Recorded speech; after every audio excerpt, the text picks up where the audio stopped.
Hello दोस्तों। तो चलिए मैं आप लोगों को कल जो गैस क्वेश्चंस हैं मैं वो सब थोड़े बता दूं कि ये वीवीआई ऑब्जेक्टिव्स हैं जो लगभग लगभग हर साल इन कुछ क्वेश्चन है मेरे पास जो लगभग दोहराए जाते हैं बार बार हर साल की तरह इस साल भी पूछने का ज़्यादा चांस बन रहा है। हाँ फ्रेंड्स, ये हर साल पूछे जाते हैं क्वेश्चन, तो इन पे ज़रूर ध्यान दें।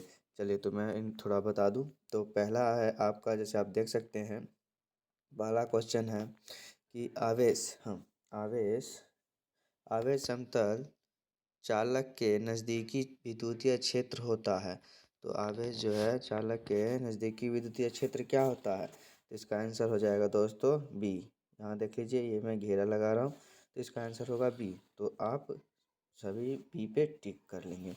चलिए दूसरा है, विद्युतीय क्षेत्र ई और विद्युतीय विभव भी के बीच बीच निम्नलिखित में कौन संबंध सही है? तो ई और भी के बीच में जो है संबंध पूछ रहा है, तो इसका आंसर होगा दोस्तों, इसका आंसर होगा ए। हाँ, तो ई का वैल्यू हमेशा माइनस डी वी बटा डी आर होगा, या डी वी बटा D sorry minus D x बटा डी टी भी होता है फ्रेंड्स, तो इसमें फंसिए नहीं। यहाँ पर ई बराबर जो है सो डी, और यहाँ टी डी एक्स होता है, डी एक्स बटा डी टी भी दिया होता है, तो इसमें आप फंसिए नहीं, माइनस में डी एक्स बटा डी टी भी होता है। तो आगे चलिए, आगे दिया है 9 किलोमीटर त्रिज्या वाले गोलीय चालक की विद्युतीय धारिता होती है। तो 9 किलोमीटर जिसकी त्रिज्या होती है गोल एक चादर की चालक की, तो जैसे कि बोल रहा है गोल चालक है कुछ, या गोल पहिया मान लीजिए, जिसका 9 किलोमीटर त्रिज्या है। तो उसका विद्युतीय धारिता क्या होगी? ठीक है, तो विद्युतीय धारिता इसकी एक होगी, 1 माइक्रो फैराडे। चलिए तीसरे पे चलते हैं। समांतर, जी हाँ फ्रेंड, चौथे पे, समांतर पट्टिका संधारित्र का धारिता होता है। समांतर पट्टिका संधारित्र का धारिता होता है। समांतर पट्टिका संधारित्र का धारिता होता है, तो इसका आंसर होगा ए। जी हाँ, एप्सिलॉन नॉट ई यहाँ पे ई है, सॉरी यहाँ पे ई है, एप्सिलॉन नॉट के बाद जो है सो ई है, आर ए बाय डी। जी हाँ, इसका यही आंसर होता है। चलिए आगे चलते हैं। तो आगे है गैल्वेनिक का प्रतिरोध जी और वोल्टमीटर का प्रतिरोध भी के बीच निम्नलिखित में कौन संबंध सही है? तो इनमें से संबंध कौन सा सही है पूछ रहा है, तो इसका होगा ए। मेरे दोस्तों, इसका आंसर होगा ए। हाँ, 5 का देख लीजिए, ये 5 का आंसर होगा ए। भी जी से बड़ा होता है जी, वो गैल्वेनोमीटर होता है, ये वोल्ट मीटर, तो वो वोल्ट ज़्यादा पावर का, तो वो बता रहा। फिर आगे चलते हैं। हीटस्टोन ब्रिज का व्यवहारिक ढांचा निम्नलिखित में कौन है? व्यवहारिक ढांचा जो है हीटस्टोन का कौन है? तो हीटस्टोन का व्यवहारिक ढांचा होता है, फ्रेंड्स आप देख सकते हैं ये 6 नंबर है, इसका व्यवहारिक ढांचा होता है, तो 6 का हो जाएगा यहाँ पे सी।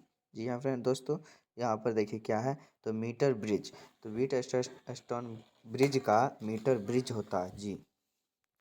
तो आगे चलते हैं, 7 नंबर में यहाँ देख सकते हैं, एक तार का विशिष्ट प्रतिरोध निर्भर करता है किस पर? उसकी लंबाई पर। शायद लंबाई होगा, ये मुझे भी हल्का फुल्का लग रहा है, वैसे देखते हैं क्या है आंसर। नहीं दोस्तों, ये हमको लग रहा है कुछ गलत बता रहा है, लेकिन चलिए जो है दिया हुआ ये, क्योंकि बिहार बोर्ड बार बार पूछता है, तो ये क्वेश्चन एकदम सही है होगा। इसका आंसर हो जाएगा पदार्थ की प्रकृति पर। जी हाँ, तो एक तार की विशिष्ट प्रतिरोध निर्भर करता है इसके पदार्थ की प्रकृति पर इसलिए हम कह सकते हैं क्योंकि अब तार जितना बड़ा होगा उतना ही उसका करंट, मतलब जाने का विशिष्ट प्रतिरोध है वो धीरे धीरे घटता जाएगा, जितना दूर जाएगा उतना घटता जाएगा, उसके लिए। और आगे देखिए 8 में क्या है, किरकहॉफ ने बिंदु नियम निम्नलिखित में कौन भौतिक राशि संरक्षित है?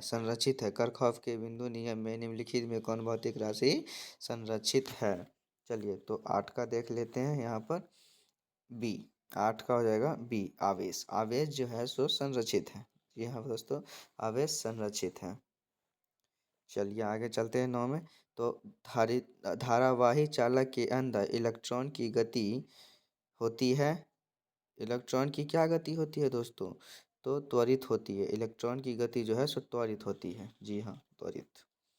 चलिए तो आगे चलते हैं। चलिए अब 10 नंबर देखते हैं। विद्युत की शक्ति होती है। तो विद्युत का शक्ति क्या होता है? हाँ दोस्तों, विद्युत का शक्ति होता है, तो विद्युत का शक्ति होता है V²/R।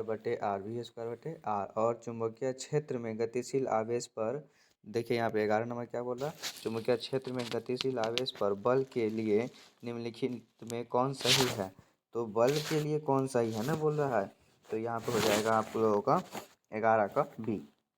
जी हाँ, ई बार बार पूछता है, इस पे भी थोड़ा ज़्यादा ध्यान दें। और 10 पर भी। जी हाँ दोस्तों, ये बहुत ज़्यादा बार बार पूछता है। तो सदिश F बराबर Q इंटू सदिश V गुने V, सदिश V। चलिए अब 12 पे चलते हैं। 12 क्या है? चुंबकीय फ्लक्स का मात्रक होता है। तो चुंबकीय फ्लक्स का मात्रक होता है दोस्तों, क्या मात्रक होता है? ये आप लोगों ने पढ़ा भी होगा, ये बहुत आसान है। तो चुंबकीय क्या? वेबर होता है, वेबर। जी हाँ। और 13 में चलते हैं। परिपथ में सिर्फ प्रतिरोध का जिस जिस परिपथ में सिर्फ प्रतिरोध है उसका शक्ति गुणांक होता है। तो कितना गुणांक होता है? जी, कितना गुणांक होता है ये पूछा जा रहा है। जी, इसमें जो है सिर्फ कितना गुणांक होता है वो पूछा जा रहा है। तो इसका हो जाएगा डी, क्योंकि R/√R² प्लस W² और L² हो जाएगा। जिसमें होगा कितना गुणांक कम होता है तो उसका दूसरा होता है, वो मैं अगले वीडियो में आप लोगों को बता दूंगा।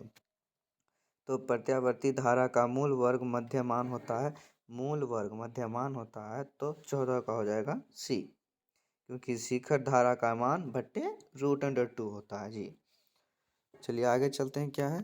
तो आ गया एक चुंबकीय, 15 का देख लीजिए। एक चुंबकीय है, एक चुंबक के चुंबकीय लंबाई LR और ज्यामितीय लंबाई LG के बीच निम्नलिखित में कौन संबंध सही है? तो यहाँ पे हम देख सकते हैं कौन संबंध सही है। तो 15 का ए हो जाएगा। एल जी, यहाँ LG बराबर 6/5 LM होगा। हाँ, तो अब चलते हैं 16 में, जो नीचे है सही से दिख नहीं रहा है, 16 है पर ये जो यदि बी एच पृथ्वी के चुंबकीय क्षेत्र का क्षैतिज घटक और लैम्डा नमन कौन हो तो पृथ्वी के चुंबकीय क्षेत्र के लिए निम्नलिखित में कौन सही है?